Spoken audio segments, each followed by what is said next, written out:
अच्छा तोरा हमरा एगो अमीर बाप के बेटा में पसंद करे को है तो केकरा के पसंद करबे? पसंद तो तोहरे के करें, बाकी शादी ओकरा से करें। साले 2 महीने से भाग रहा है, अब ये बता मेरे पैसे कब देगा? मुझे नहीं पता है, मुझसे मत पूछो ना। अरे भाई साहब, हमने सुना तुमने शायरी स्टार्ट कर दी। और क्या सुनोगे? सुनाओ। बकरी चढ़ी पहाड़ पर, बकरी चढ़ी पहाड़ पर, अभी चढ़ी ना है, पहाड़ ऊंचा भाई साहब, टाइम लगेगा अभी। बकरी चढ़ी पहाड़ पर, बकरी चढ़ी पहाड़ पर, जब चढ़ जाए मुझे बुला लियो। ठीक है। बकरी चढ़ी पहाड़ पर, बकरी चढ़ी पहाड़ पर, बकरी चढ़ी पहाड़ पर, बकरी चढ़ी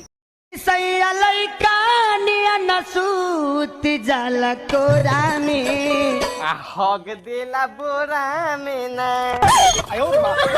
3 साल से अंग्रेजी में फेल हो रहा हूँ मैं। मेरा कोई कसूर नहीं है, कॉलेज वालों ने टीचर घटिया रखा हुआ है।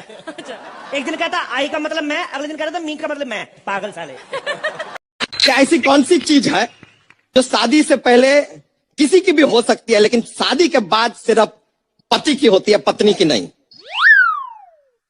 क्या गलती यार।